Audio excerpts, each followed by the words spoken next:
Eu fico muito, assim, orgulhosa de ter influenciado bem os meus alunos, né? Eu sou muito grata, né, por ter tido a oportunidade de ter cursado uma universidade pública. Eu acho que você tem que cada vez mais seguir seus sonhos e fazer com que eles se tornem realidade. Meninas das Ciências.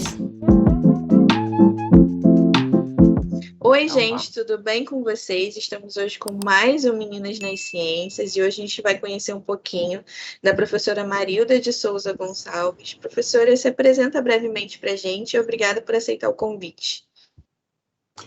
Muito obrigada, Roberta. Para mim é um prazer estar aqui com vocês hoje e falar brevemente, né, um pouco de mim. Meu nome é Marilda de Souza Gonçalves. Minha formação na graduação é de farmacêutica bioquímica e eu me graduei na Universidade Federal da Bahia, no curso de farmácia, né? E depois eu fiz o mestrado e o doutorado em ciências biológicas na área de concentração genética médica e antropológica. Eu fiz na Universidade Estadual de Campinas, na Unicamp. E durante o meu doutorado, eu fiz um doutorado sanduíche no Medical College da Geórgia, nos Estados Unidos, em Augusta, a cidade chamada Augusta, perto de Atlanta. E depois eu fiz um pós-doutorado na Universidade da Filadélfia, nos Estados Unidos. Então, professora, você realizou, né, a graduação em farmácia na área de bioquímica de alimentos na Universidade Federal da Bahia, como a senhora bem falou. E como foi que chegou, né, essa decisão de realizar essa escolha para a sua profissão? Por que a farmácia na área de bioquímica e quais foram os desafios aí da época da sua graduação? Na verdade, na graduação, a minha primeira graduação foi em farmácia. A minha primeira opção foi análises clínicas e toxicológicas. Na área de concentração, análises clínicas e também, na verdade, saúde pública, né? E aí, depois que eu fiz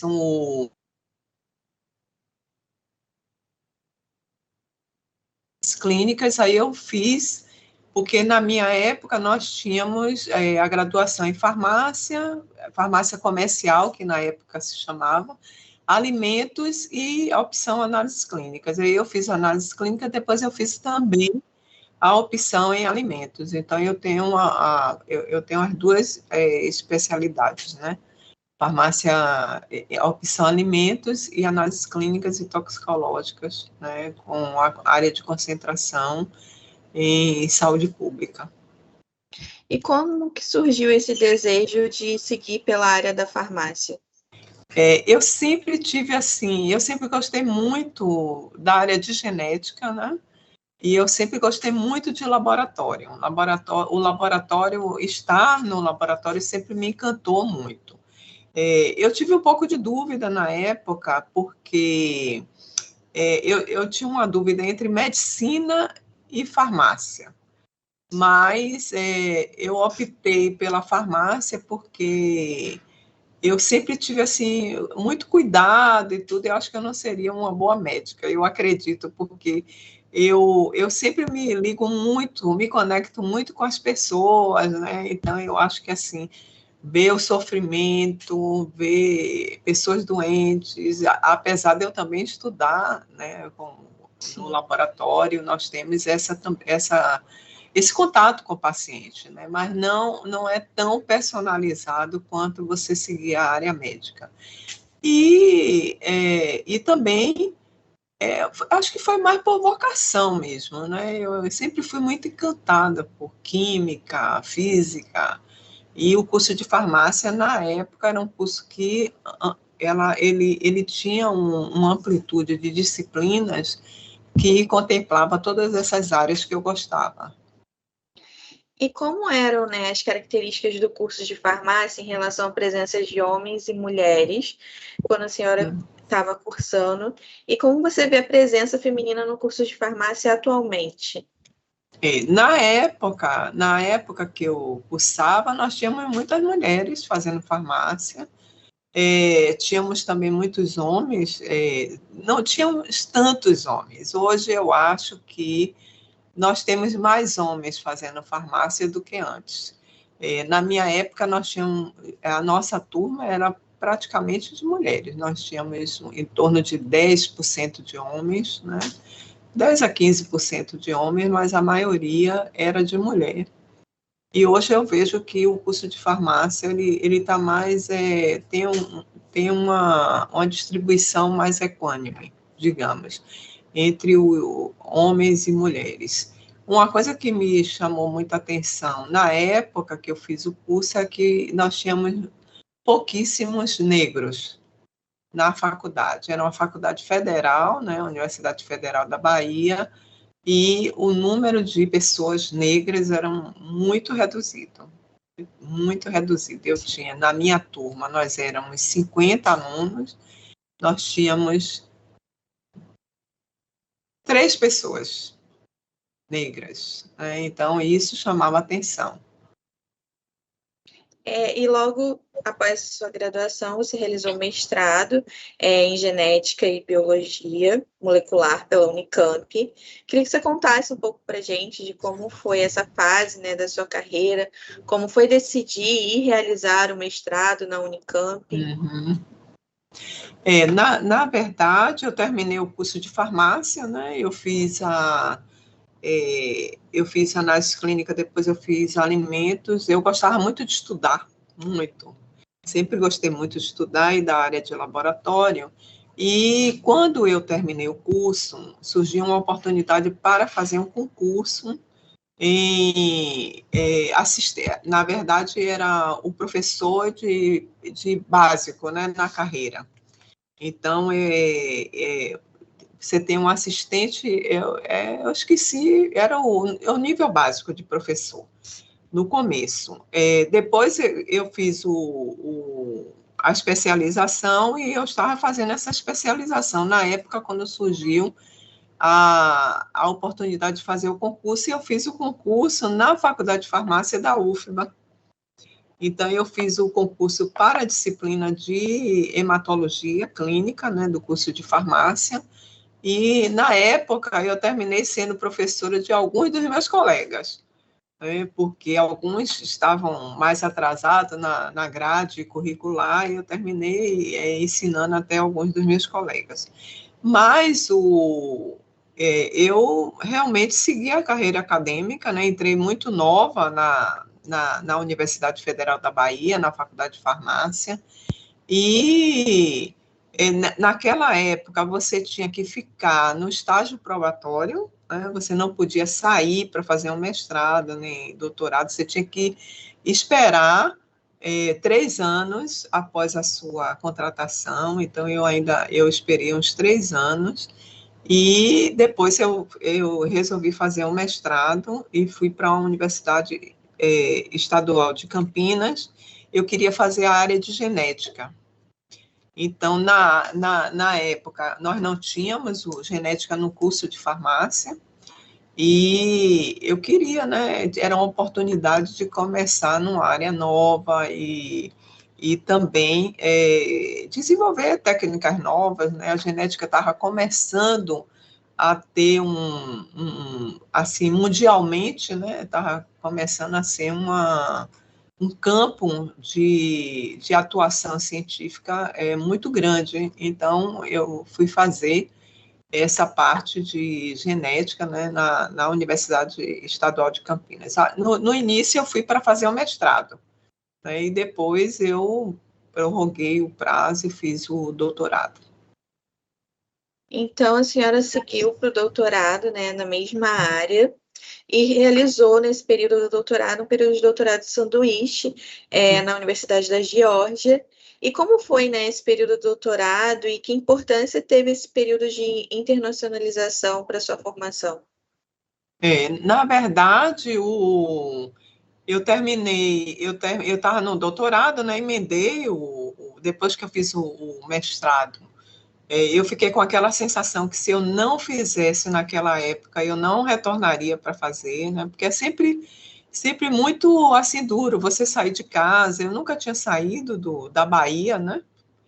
Baiana, e fui para São Paulo, para Campinas e tudo. Eu disse, não, eu vou enfrentar logo esse doutorado. E na época, meu orientador de doutorado, nós estávamos começando a trabalhar com PCR, com sequenciamento gênico, e ele queria que eu me especializasse mais nessas técnicas, porque eu estava usando a parte de expressão gênica, de clonagem, e ele queria que eu me especializasse mais para desenvolver um trabalho mais robusto no meu doutorado, e eu também tinha interesse, né, em desenvolver as técnicas.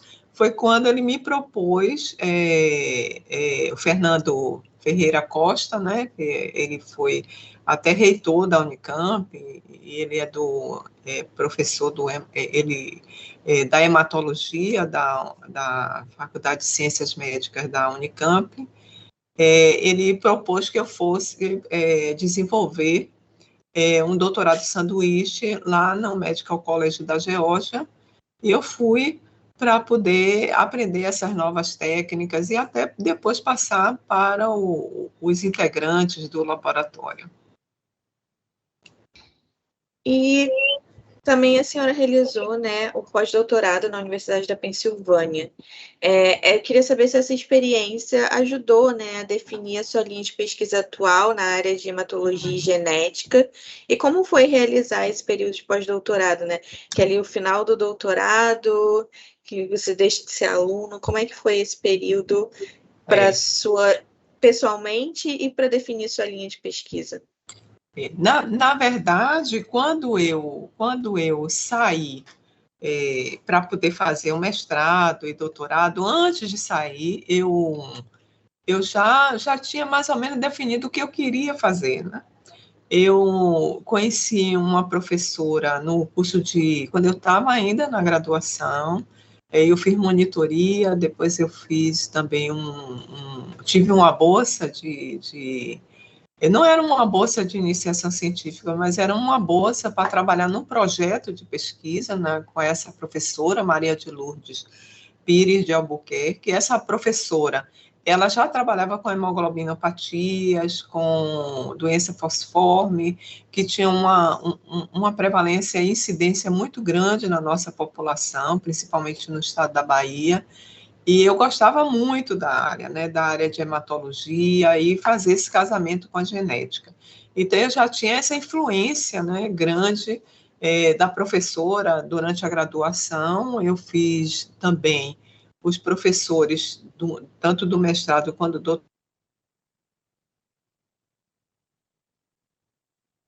doutorado na área, porque eram pessoas que trabalhavam nessa área também. E na Universidade da Filadélfia, no pós-doutorado, o que eu fiz foi, na verdade, introduzir outras técnicas que também têm uma importância muito grande no trabalho que nós desenvolvemos hoje, né? Porque nós fizemos a parte toda de biologia celular,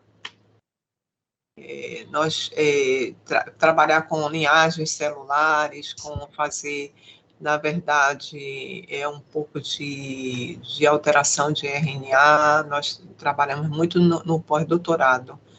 E eu não tinha tido essa experiência mais de biologia celular, então foi incorporada também a minha área de pesquisa, né, já que eu trabalhava mais com técnicas de genética, com essa abordagem mais de genética, então incorporou a parte mais, assim, bioquímica e biologia celular e biologia molecular.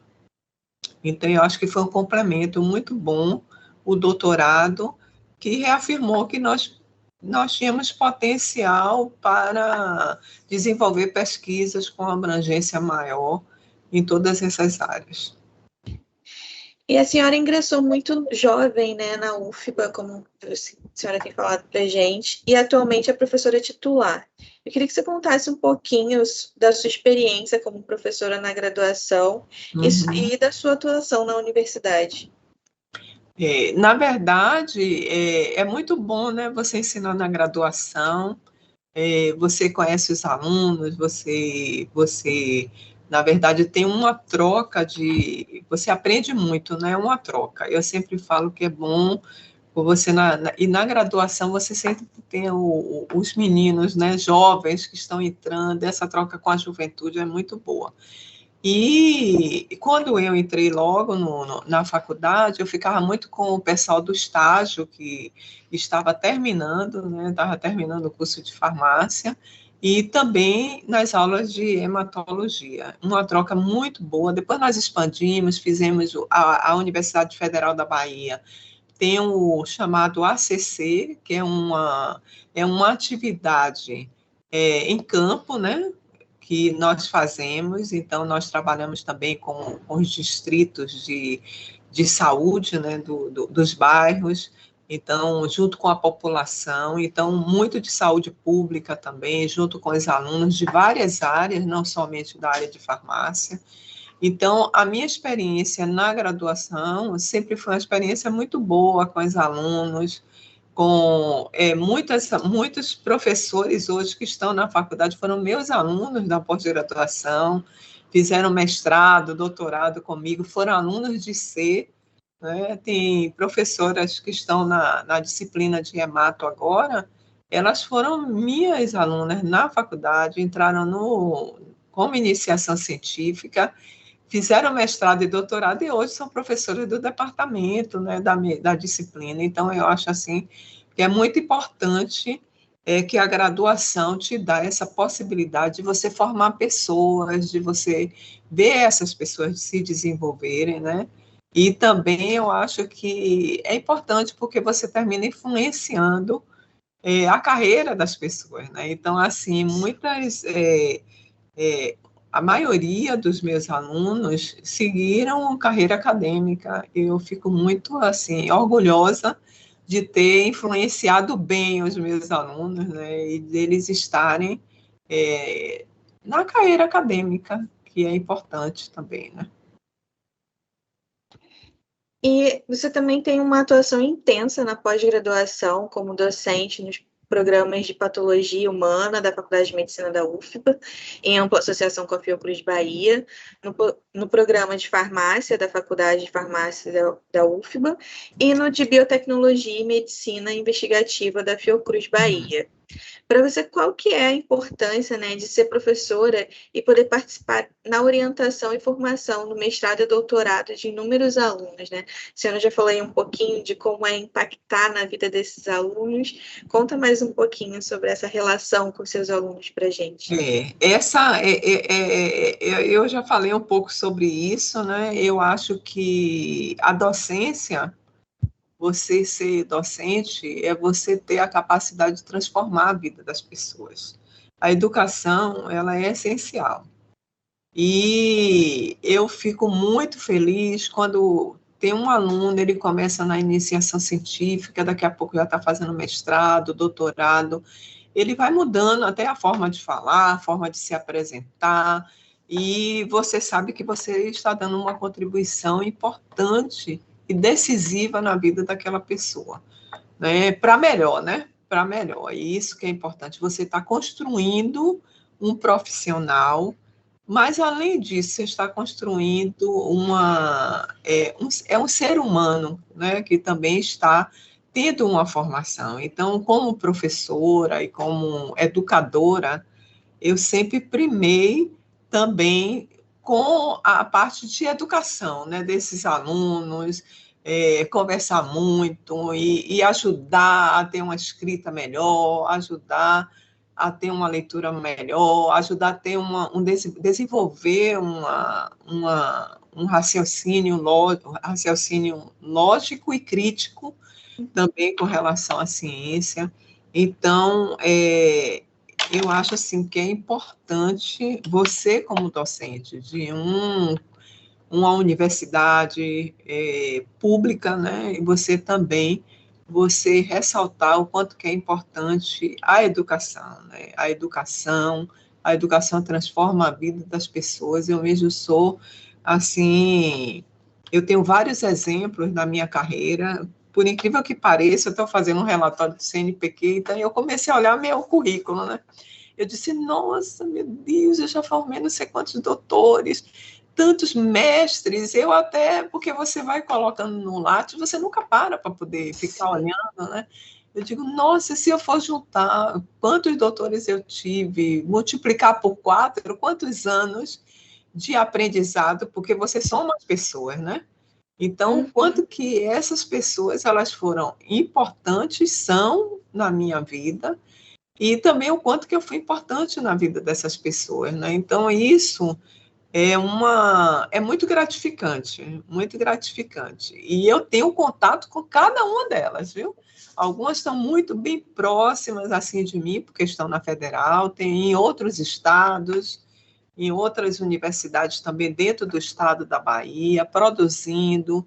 O nosso grupo de pesquisa também tem esses ex-alunos, né, que mantêm, que publicam, que estão junto comigo, que pede opinião, que eu participo também de artigos. Eu acho que essa formação é muito, muito importante, né, esse vínculo, esse elo, até para que você consiga fazer essa retrospectiva da influência do seu trabalho também, né, na carreira dessas pessoas. Então, eu sou muito grata, né, por ter tido a oportunidade de ter cursado uma universidade pública e de ter dado esse retorno, né, à sociedade, através da formação de pessoas pela educação. E na área da pesquisa, atualmente, você é bolsista Produtividade CNPq, chefe do Laboratório de Investigação em Genética e Hematologia Translacional, pesquisadora titular da Fiocruz Bahia desde 2004. E como foi, né, o processo até chegar a essas posições? Queria que você falasse da importância de cada vez mais mulheres estarem ocupando esses cargos de liderança e chefia. Na verdade, é uma transição, né? São momentos que você vai passando, às vezes você nem percebe que você está fazendo, né? As oportunidades vão aparecendo e você vai realmente aproveitando as oportunidades. Quando eu voltei do doutorado sanduíche, eu defendi o doutorado e vim para a Fiocruz, eu vim para a Bahia, né? Voltei para para a Universidade Federal da Bahia, e nós tínhamos, assim, muitas dificuldades ainda em desenvolver pesquisa na universidade, né? E eu recebi um convite também para poder participar e vim como colaboradora no Instituto Gonçalo Muniz, da Fiocruz, na Bahia. Foi quando eu, na verdade, também passei a frequentar o Instituto e depois eu terminei fazendo também um concurso. Então, hoje eu sou é, é, pesquisadora titular também aqui no Instituto Gonçalo Muniz da Fiocruz Bahia, e, na verdade, é uma honra para mim estar nessas duas instituições, né, que são instituições de peso no nosso estado. A Fiocruz é uma instituição também de renome internacional e está também parte da minha carreira na Fiocruz, na universidade. Termino que muitos dos alunos que estão na universidade também são orientados na Fiocruz, orientados na UFBA. Então, assim, eu nunca fiz uma divisão, não existe uma divisão das instituições, né? Eu sou as duas instituições, e isso foi realmente muito bom na minha vida, né? Porque eu consegui manter o laboratório na Faculdade de Farmácia, o laboratório aqui na Fiocruz, agora também os alunos que eu formei que estão na Faculdade de Farmácia também estão no laboratório também trabalhando, formando outras pessoas, e realmente tem sido muito importante estar nessas duas instituições, né? E falando de liderança, você é a primeira diretora mulher do Instituto Gonçalo Muniz, da Fiocruz Bahia, foi eleita para o seu segundo mandato. E quais são os desafios de estar aí à frente da instituição tão importante para a saúde pública do Brasil? Esse foi um outro grande desafio na minha carreira, né? Estar à frente do Instituto Gonçalo Muniz, a primeira mulher, até assusta até as outras mulheres, né? Então, você tem que estar um pouco lidando com toda a situação, né? Eu acho que essa situação de, assim, de liderança das mulheres, eu acho que não pode ser exceções, não pode ser não pode ser composta por exceções, né? Então, eu acho assim que é importante a participação da mulher, é importante a participação da mulher nesses cargos de liderança. Eu acho que tem que ter uma participação equânime, né? Tanto de homens quanto de mulheres. E eu sinto que realmente os homens, ele realmente têm um domínio maior, né? Nessa parte de liderança. Eu acho que um pouco por medo, né, das mulheres de assumir esses cargos. Eu acho que realmente é muito, sacrifica um pouco, né, porque você tem que estar o tempo inteiro fazendo determinadas escolhas, então estar na gestão não é fácil, mas eu considero que a mulher tem um modo especial de gerir. E é importante que mais mulheres assumam esse desafio, né, de estar em cargo de gestão, de estar gerindo pessoas, porque é importante, porque nós vemos o tempo passar e a gente está sempre repetindo, né, as mulheres são poucas as mulheres que estão em cargo de gestão. Então, às vezes eu fico feliz e às vezes eu fico triste, né? Em 65 anos eu fui a única mulher, com tantas mulheres, né, que já passaram, mulheres brilhantes, que já estiveram no nosso instituto e que estão no nosso instituto, e que realmente a situação precisa mudar. Precisa que mais mulheres estejam nesses cargos, né? Mais mulheres na política, mais mulheres em cargos de políticas, em cargos de gestão, junto com os homens, né? Então, é essa coisa de você equilibrar, é o equilíbrio, né? Porque nós temos muito a aprender uns com os outros. E é salutar também, é salutar ter as mulheres, tanto mulher quanto homem, no poder, e ter esse diálogo. Eu acho que o diálogo é muito salutar, ele é importante para o crescimento profissional, o crescimento das pessoas, né? Então, eu acredito muito que quanto mais mulheres na gestão, quanto mais mulheres em cargos de liderança, melhor nós vamos desenvolver áreas tão sensíveis como a área da ciência, da área também na educação, né? Então, é mais ou menos isso. Eu sou uma defensora da presença da mulher nesses espaços de poder.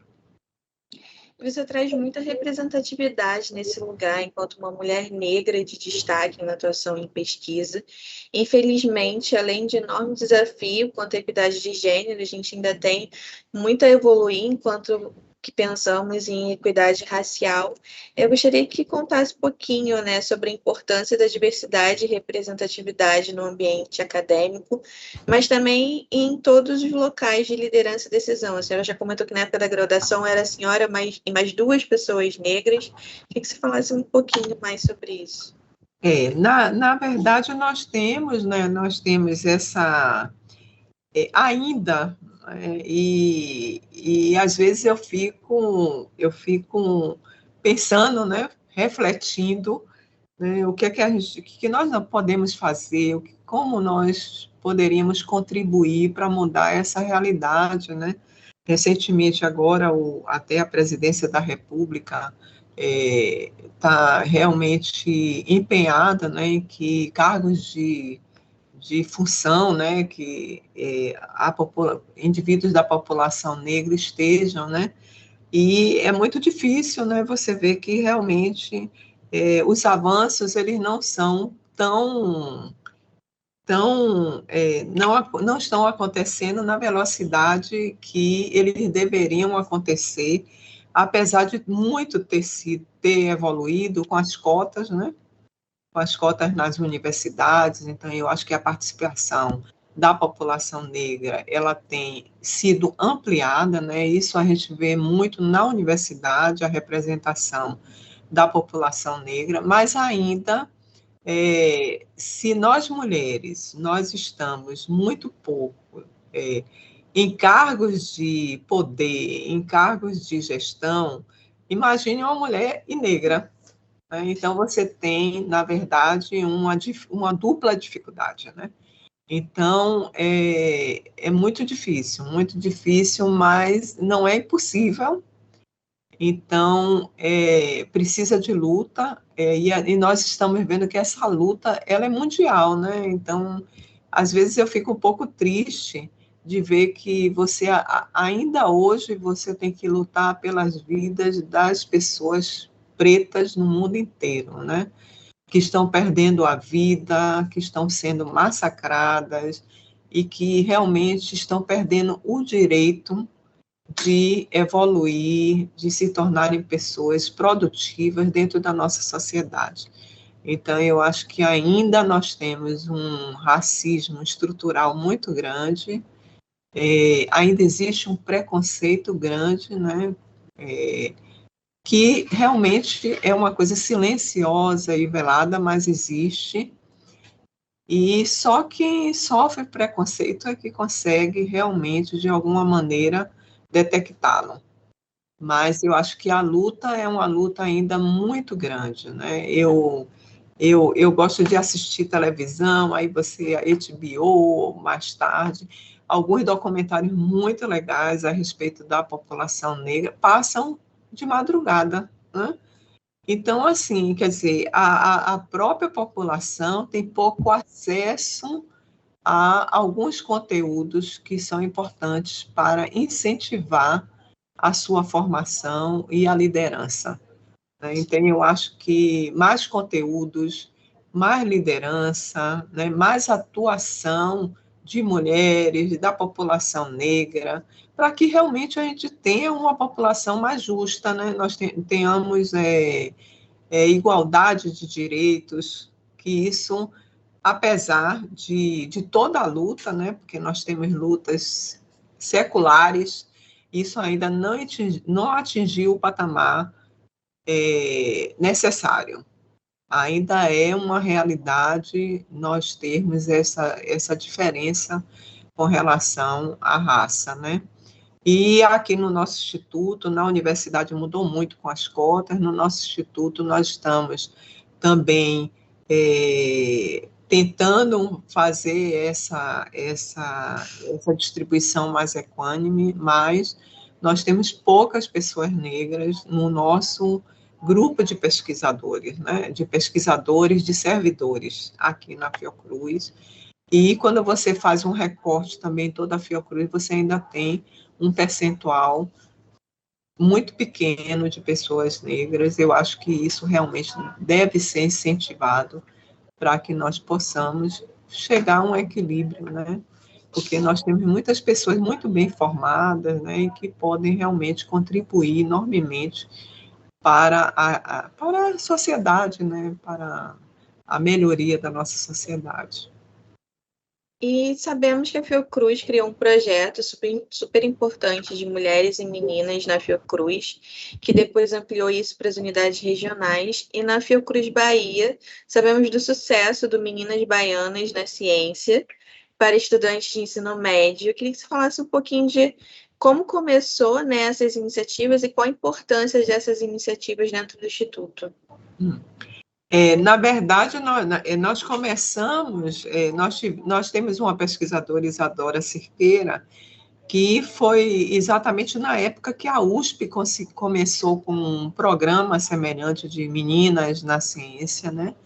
E com relação ao dia 11 de fevereiro, que é o Dia Internacional da Mulher na Ciência, em que a gente realmente tem que, na verdade, você tem uma não comemoração, mas você, na verdade, você tem um dia de luta para que nós possamos, né, melhorar a participação da mulher na ciência, né? Então, nós temos, principalmente nas áreas ditas duras, né? Que é matemática, física e engenharia. E a Fiocruz, e conversando com a nossa presidente, né? Que a Fiocruz também teve uma presidente, a doutora Anísia Trindade Lima, em 120 anos, ela foi a primeira mulher a presidir a nossa instituição. E quando a doutora Anísia, ela entrou como presidente da Fiocruz, ela fez uma revolução, né? Porque todas as mulheres ficaram assim empoderadas, né? E ter uma figura feminina, né, no cargo mais alto da nossa instituição. E ela deu um apoio assim incondicional a programas que realmente contemplasse a presença feminina na ciência. E nós conversamos, Isadora tinha falado comigo, eu falei com Nízia, nós estávamos com a Cristiane Machado assumindo a vice-presidência de Educação, Comunicação e Informação, e nós, na verdade, Cristiane assumiu em toda a Fiocruz o protagonismo do programa Meninas na Ciência, da Fiocruz. E aqui na Bahia, né, nós temos 3 pesquisadoras, elas fazem parte do grupo de pesquisadores mais novos, né? A Isadora Cirqueira, a Natália Tavares e também a Karine Damasceno, mas nós temos a participação de todas as mulheres, né? A Valéria Borges, que assim, na verdade, Valéria é muito atuante em todo o programa também, temos várias mulheres pesquisadoras aqui no Instituto, e o Meninas Baianas na Ciência é um sucesso, né? Porque nós trabalhamos com a Secretaria de Educação do Estado da Bahia para a seleção de meninas que estão no curso médio, e elas têm participado de várias atividades, desde palestras. Tivemos o início do programa, começou a pandemia, então, mas mesmo assim, nós tivemos um encontro, né, presencial, logo depois veio a pandemia da Covid-19, mas nós continuamos um pouco remotamente, né? E agora nós voltamos, fizemos um estilo híbrido, agora nós estamos voltando mais para o presencial, as meninas vindo ao laboratório, tendo uma interação mais forte com todos os nossos setores, todos os nossos serviços. Nós já temos agora indígenas participando também do projeto, então tem sido assim um sucesso, e tivemos recentemente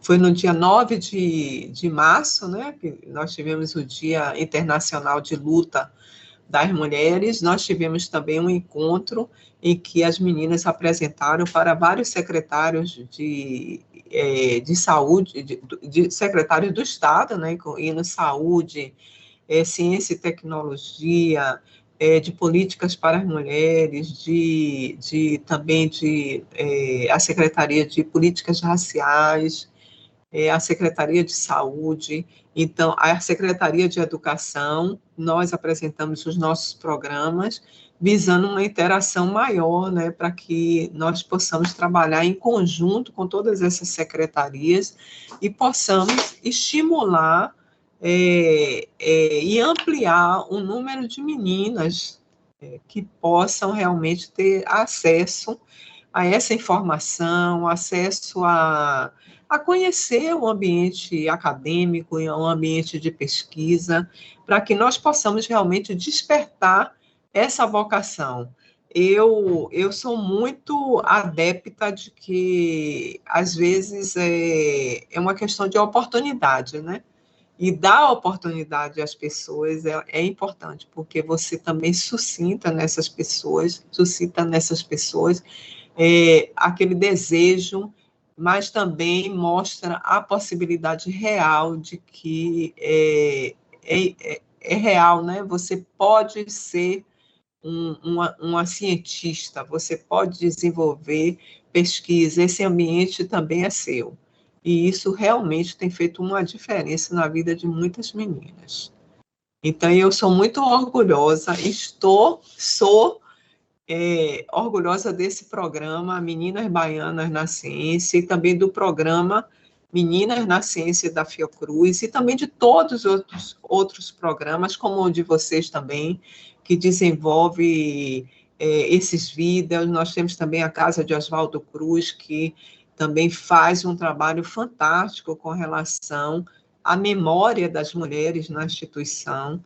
Então, é importante nós termos, congregarmos, né, todos esses programas e estarmos, de alguma maneira, fazendo a diferença e contribuindo para que mais meninas elas estejam tendo a oportunidade de terem esse contato, né, com a ciência e poderem também decidir se elas vão ser cientistas ou não. Então, é mais ou menos isso. E ao longo dos anos, você recebeu inúmeros prêmios e reconhecimentos, sendo homenageada pela sua trajetória e contribuições significativas na área da saúde e por suas ações sociais em ciência e cidadania. Para você, qual a importância, né, desse lugar de inspirar novas meninas, novos profissionais? Eu acho assim, eu fico muito emocionada em saber que eu posso inspirar, né? Que a minha trajetória pode estar inspirando não só as meninas, mas também pesquisadoras iguais a mim, que com certeza têm dificuldades, passam por dificuldades, mas eu acho que é importante você não desistir dos seus sonhos, né? E também você seguir o curso natural das coisas, né? Então, assim, eu nunca planejei fazer algumas coisas que eu fiz, né? Mas elas foram ocorrendo e eu acho que é importante a gente não perder estas oportunidades.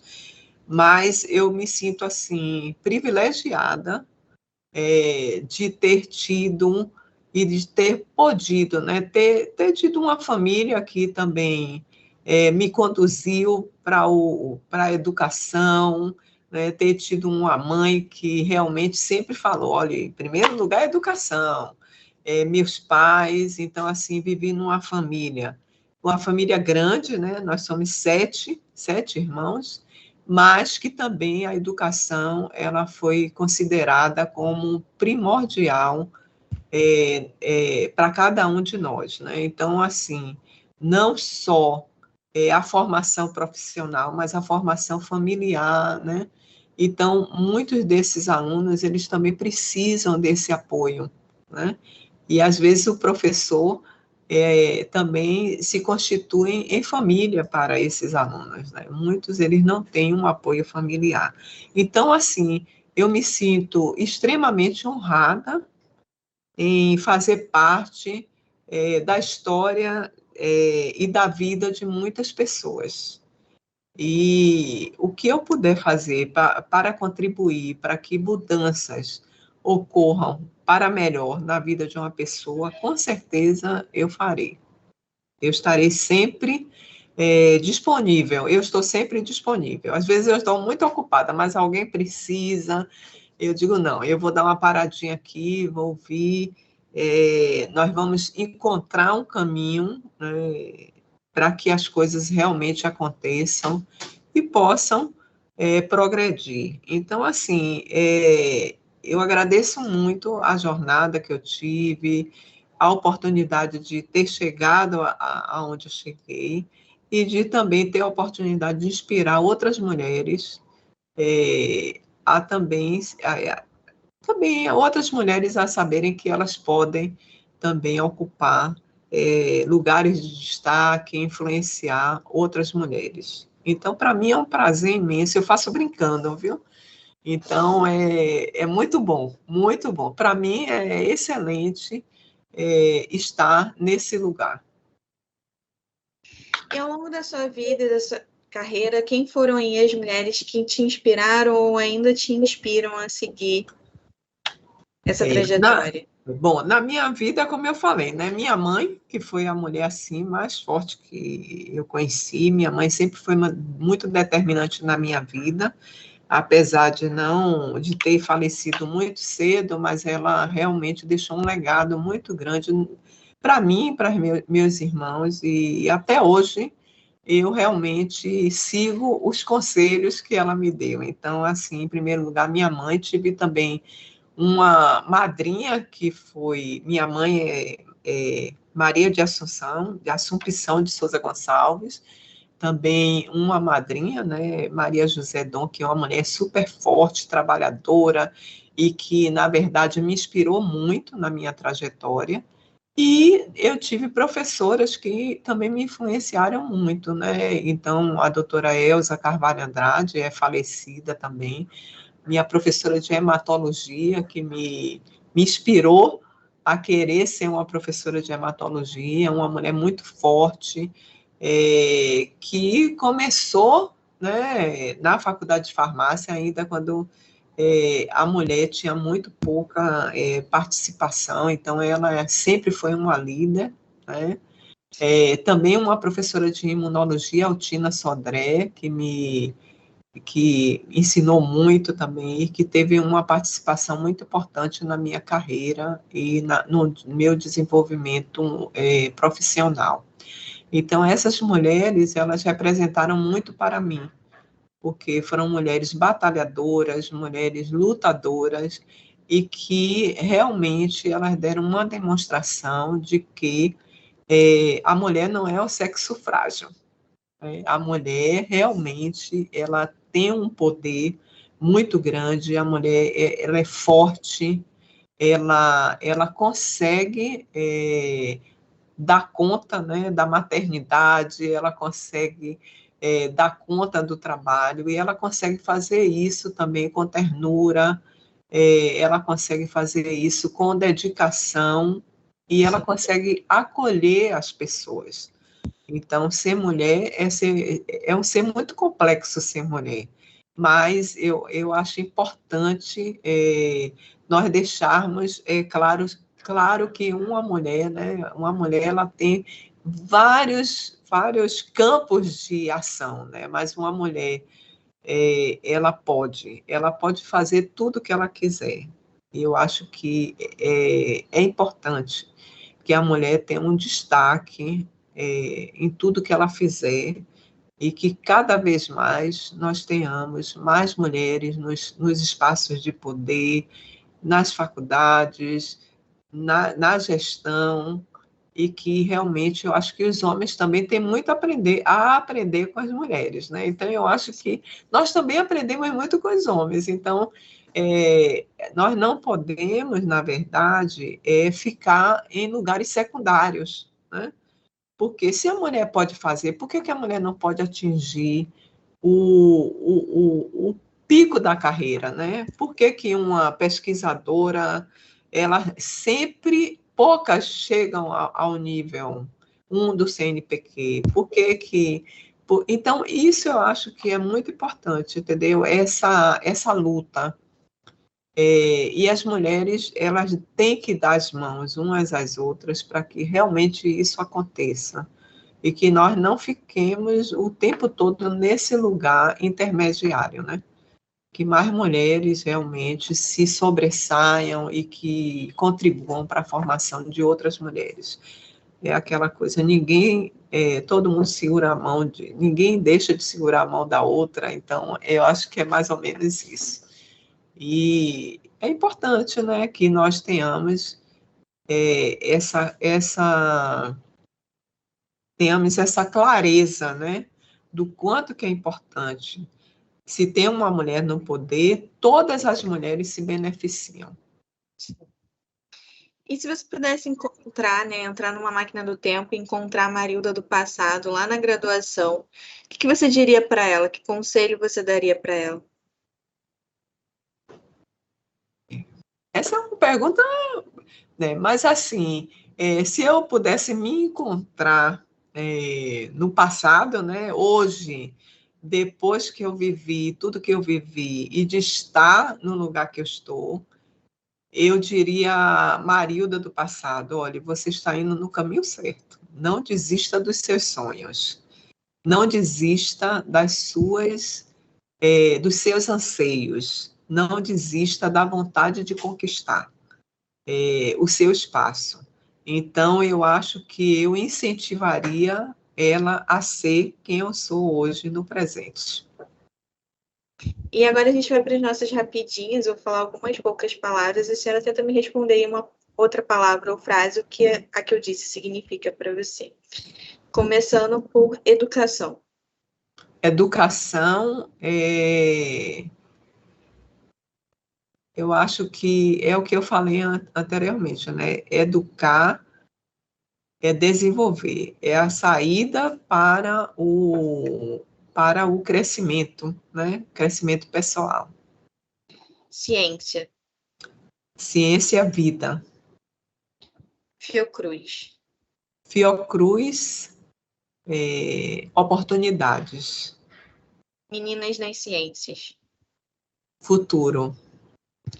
E para encerrar a nossa conversa, a nossa entrevista, eu queria que a senhora deixasse aí um recado, uma mensagem de incentivo para as próximas meninas que queiram seguir seus caminhos nas ciências ou em qualquer outra área que elas desejem estar. Eu deixaria como recado que um pouco do que eu já falei, né? Que ser mulher tem um potencial extraordinário, que as meninas elas nunca desistam dos seus sonhos. Então, é que a mulher ela pode ser quem ela quiser. Então, eu acho que é impor o respeito, mas seguir em frente, porque é importante que nós realmente tenhamos a possibilidade de realizar assim as conquistas pessoais, aquilo que nós ansiamos para a nossa vida. Então, eu diria que não desistam, não percam as oportunidades, não tenham medo, né? Se não der certo hoje, tente amanhã, né? Não desistam. Eu acho também que é importante você ter sempre na verdade, você ser sempre, eu esqueci, na verdade, me perdi a palavra, mas é você, na verdade, você está sempre, não desistir, né? Você não desistir, você hoje não deu certo, você volta amanhã, entendeu? Você está sempre insistindo naquilo que você realmente acredita, porque às vezes você recebe um não e você desiste. Eu vou partir para outra, não vou mais, isso não. Então, assim, porque às vezes você desiste porque uma pessoa te disse algo que você acha que você te faz desistir, entendeu? Então, assim, e muitas vezes você pode encontrar pessoas que não te incentivem, né? Que pessoas que façam com que você realmente desista dos seus sonhos, mas se você é aquilo que você realmente quer e que você espera para a sua vida, você não desista, siga em frente, independente de quem disser para você: olha, você não é capaz de fazer isso. Eu acho que você tem que cada vez mais seguir seus sonhos e fazer com que eles se tornem realidade. É importante concretizá-los. É importante que você não chegue à idade adulta e diga: olha, eu deveria ter feito daquela maneira. Faça. Se não der certo, você parte para outra e desiste, mas não abra mão dos seus sonhos. Não, nunca, com certeza. Então, é isso, pessoal. Eu queria agradecer mais uma vez, professora, por estar aqui com a gente, compartilhar um pouquinho da sua história e da sua experiência.